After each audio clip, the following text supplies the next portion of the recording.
Hello my dear students. देखिए, हम chapter number first कर रहे थे केमिकल रिएक्शन और इक्वेशंस।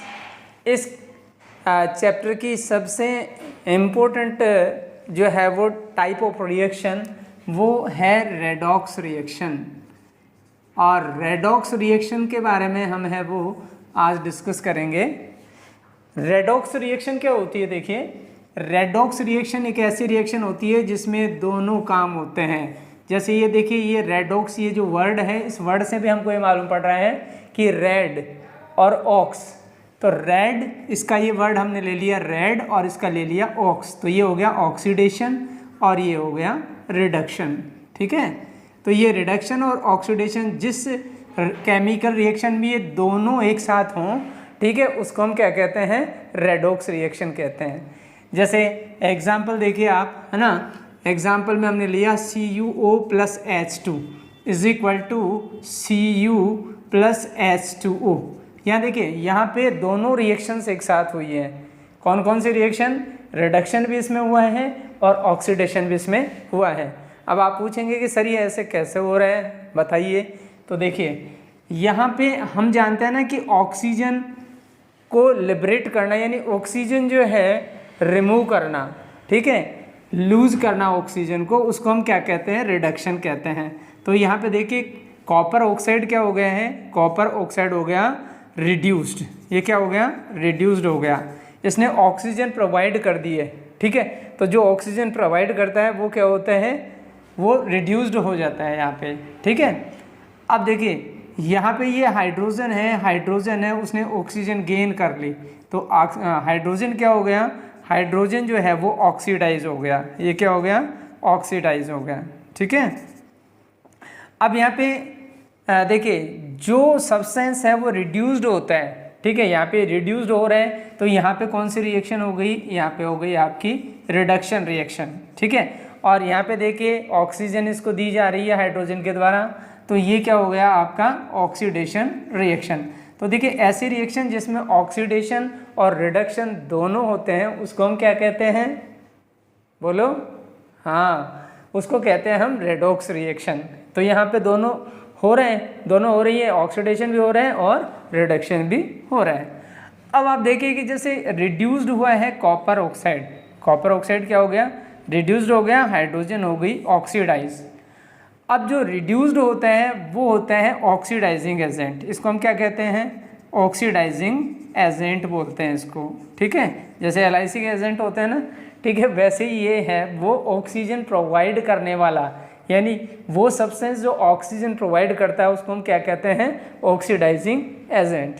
और वो सब्सटेंस जो ऑक्सीजन गेन करता है, ठीक है, उसको हम क्या कहते हैं? Reducing agent. तो ये क्या हो जाएगा आपका?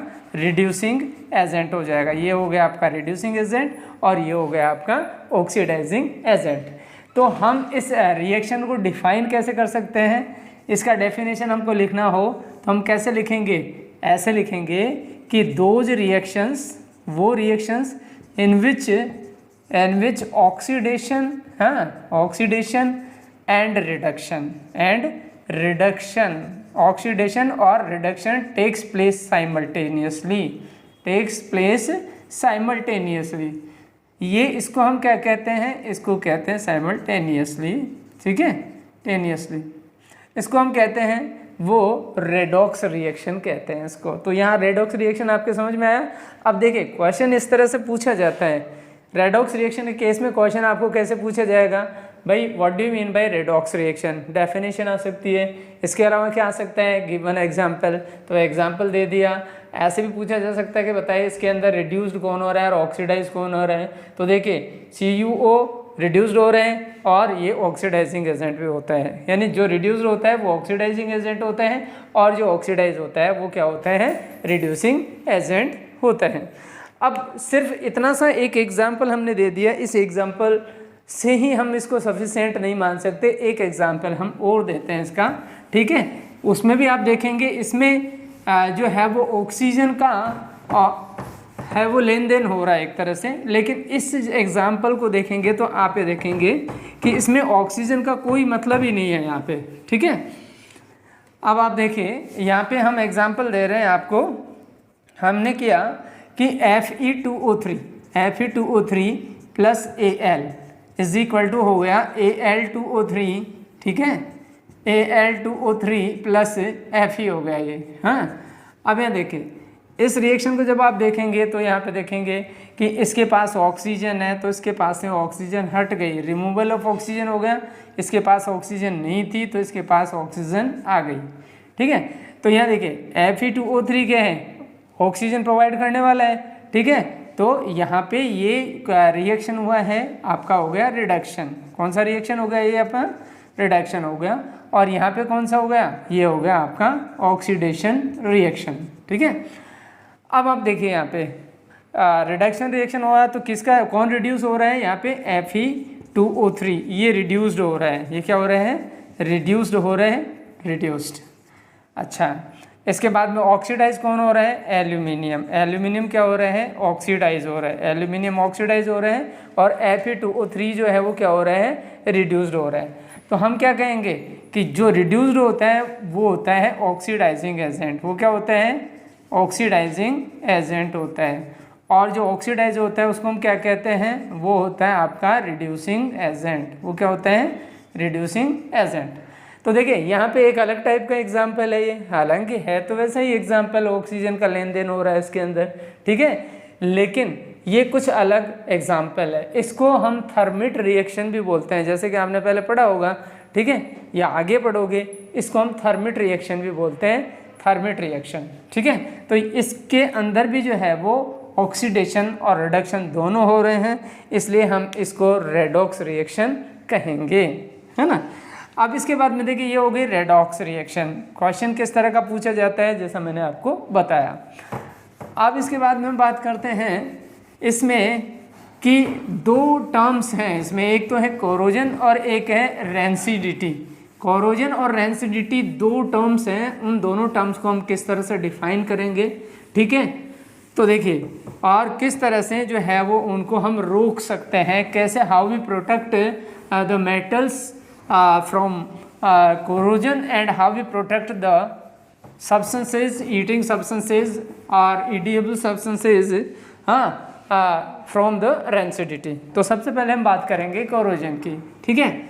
अब कोरोजन क्या होता है, देखिए कोरोजन का मतलब होता है कि कोई भी मेटल है, ठीक है, जब या तो ऑक्सीजन के साथ या जो है वो कार्बन डाइऑक्साइड के साथ या फिर जो है वो हाइड्रोजन सल्फाइड के साथ, ठीक है, या फिर वाटर के साथ, हाँ, वाटर वेपर के साथ या वाटर के साथ, या फिर किसी एसिड के साथ, या फिर किसी जो है वो बेस के साथ, ठीक है, इनके साथ रिएक्ट करके और उस मेटल पर एक लेयर बन जाए। क्या बन जाए, अगर ऑक्सीजन से रिएक्ट करेगा तो वो ऑक्साइड लेयर बना देगा, इसमें क्या बना देगा, ऑक्साइड लेयर बना देगा, ऑक्साइड लेयर।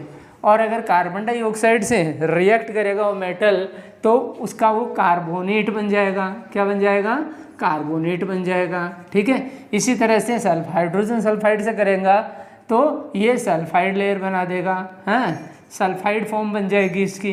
तो इस तरह से, और इस तरह से ये जो रिएक्ट करके, और कोई भी मेटल जब है वो इन सब से रिएक्ट करके और उसके ऊपर कोई थिन लेयर बन जाती है, पतली लेयर बन जाती है, तो उसको हम क्या कहते हैं, उसको कहते हैं हम कोरोजन कहते हैं उसको, ठीक है।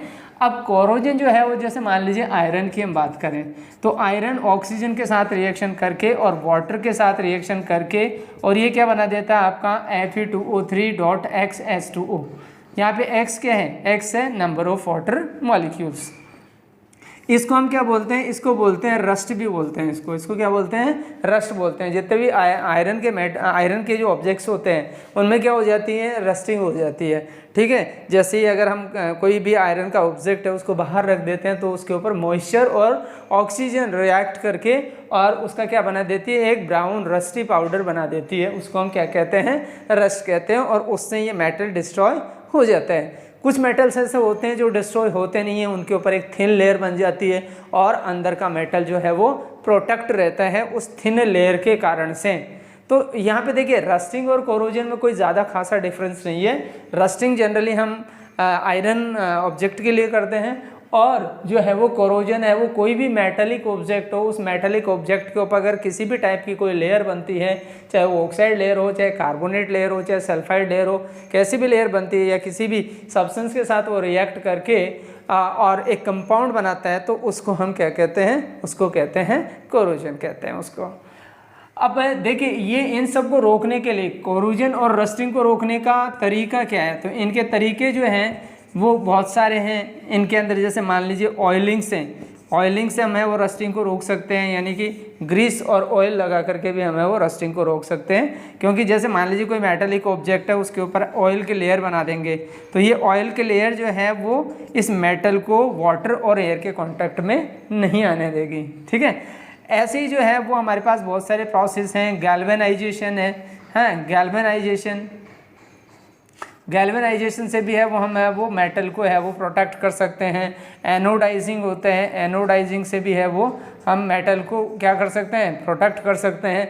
इसके अलावा जो है वो अलॉइंग से, अलॉय बना करके भी है वो हम उसको प्रोटेक्ट कर सकते हैं, ठीक है।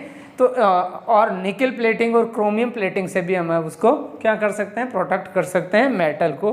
क्योंकि इन मेटल्स की जो कि कोरोडेड नहीं होते या जो कि जिन पर ऑक्सीजन और वाटर का कोई ज़्यादा इफेक्ट नहीं होता, उनकी एक थिन लेयर हम चढ़ा देते हैं, ठीक है। और थिन लेयर चढ़ाने से है वो मेटल प्रोटेक्ट हो जाते हैं और उनमें कोरोजन नहीं होता है। रस्टिंग के लिए भी हम ऐसे ही करते हैं। रस्टिंग के अंदर क्या होता है कि आयरन को हम स्टेनलेस स्टील के अंदर कन्वर्ट कर लेते हैं, और आप जानते हैं stainless steel is not rusted, उसमें कोई रस्टिंग नहीं होती है। तो ये इस तरह से इस प्रोसेस से हमें वो रस्टिंग या कोरोजन से बचा सकते हैं। इसके बाद में हम बात करते हैं, हमारा जो है वो नेक्स्ट इसका टॉपिक है वो है आपका रेंसिडिटी। देखिए रेंसिडिटी क्या होता है, रेंसिडिटी का मतलब ये है कि रेंसिडिटी में कोई भी ऐसा ऑब्जेक्ट या कोई भी ऐसा ईटिंग सब्सटेंस, यानी जिसको हम खाते हैं, ठीक है, जिसमें फैट या ऑयल होते हैं, ठीक है। तो फैट और ऑयल कंटेनिंग ऑब्जेक्ट, कोई भी फैट या ऑयल कंटेनिंग ऑब्जेक्ट होता है, फैट या oil containing object, oil containing object, ये जो ऑब्जेक्ट या सब्सटेंस, ऑब्जेक्ट या सब्सटेंस, ठीक है, ये सब्सटेंस है जब है वो ऑक्सीडाइज हो जाता है। क्या हो जाता है, ये ऑक्सीडाइज हो जाता है, ठीक है। यानी कि इसके ऊपर ऑक्सीजन रिएक्ट कर लेती है, ऑक्सीजन से रिएक्ट कर लेता है, तो इसके टेस्ट और स्मेल में चेंज आ जाता है। किस में चेंज आ जाता है, एक तो टेस्ट में चेंज आ जाते हैं और एक इसकी स्मेल में चेंज आ जाता है। तो जब टेस्ट और स्मेल में चेंज आ जाता है तो उसको हम कहते हैं रेंसिडिटी। क्या कहते हैं उसको, रेंसिडिटी कहते हैं। जैसे मान लीजिए आपके पास है वो लंबे टाइम तक है वो आपके पास घर में घी पड़ा हुआ है, ठीक है, तो ये घी है या ऑयल पड़ा हुआ है आपके घर में, तो ये घी और ऑयल ऑक्सीजन से रिएक्शन करके और इनके टेस्ट और स्मेल के अंदर क्या आ जाएगा, चेंज आ जाएगा। तो उस प्रोसेस को हम क्या कहते हैं, रेंसिडिटी बोलते हैं उसे। अब इस रेंसिडिटी को रोकने का क्या तरीका है, what is the method, what are the ways to protect the substances from rancidity, या फैटी और ऑयली सब्सटेंसेज को हम रेंसिडिटी से कैसे बचा सकते हैं उनको, ठीक है। तो उनको बचाने के हमारे पास है वो 3 मेथड हैं। सबसे पहला मेथड है कि हाउ वी प्रोटेक्ट, यानी पहला मेथड हम बता सकते हैं, पहले मेथड में हम कह देंगे कि जैसे उनको एयर टाइट कंटेनर में, एयर टाइट कंटेनर, ठीक है, एयर टाइट कंटेनर के अंदर उनको पैक करें, ठीक है, pack in air tight container. Air tight container में अगर पैक कर दें तो एयर जो है वो एंटर नहीं होगी, एयर एंटर नहीं होगी तो वो ऑक्सीडाइज नहीं होंगे। तो पहला जो है वो ये हो गया मेथड। दूसरा होता है कि जैसे उनको पैक करें तो ऐसी गैस में पैक करें जो इनर्ट गैस हो, ठीक है, जैसे नाइट्रोजन और जो है वो हीलियम, इन गैसेस के अंदर है, इन गैसेस के अंदर हम इनको पैक कर दें, ठीक है, तो वो क्या होगा, वो रेंसिड नहीं होंगे, ऑक्सीजन उनसे रिएक्ट नहीं करेगी। और तीसरा मेथड जो है वो उनके अंदर हम क्या मिला दें, एंटीऑक्सीडेंट्स। क्या मिला दें उनमें, एंटीऑक्सीडेंट्स मिला दें। तो अगर एंटीऑक्सीडेंट्स मिला देंगे तो भी वो रेंसिड नहीं होंगी। तो ये 3 मेथड है। जैसे आपने देखा होगा कि चिप्स होती है, चिप्स को है वो एक पैकेट के अंदर पैक किया जाता है और उस पैकेट के अंदर कौन सी गैस भर दी जाती है, उस पैकेट के अंदर नाइट्रोजन गैस भर दी जाती है। तो नाइट्रोजन गैस है वो इनर्ट गैस है, इररिएक्टिव गैस है, ठीक है। नोबल गैस है तो ये नोबल गैस तो नहीं है बट इररिएक्टिव गैस है। तो इररिएक्टिव गैस होने के कारण से क्या होता है कि ये जो है वो ऑक्सीजन से रिएक्ट नहीं करते, ये फूड आइटम्स ऑक्सीजन से रिएक्ट नहीं करते और ये फूड आइटम्स सेफ रहते हैं। तो these are the 3 ways by which we can protect our food items और फैटी और oily substances from the rancidity. Rancidity से हम इनको क्या कर सकते हैं, प्रोटेक्ट कर सकते हैं। तो ये इस तरह से हमारा ये चैप्टर है वो कंप्लीट हो गया है। अब हम नेक्स्ट लेक्चर से अगला चैप्टर स्टार्ट करेंगे। Thank you.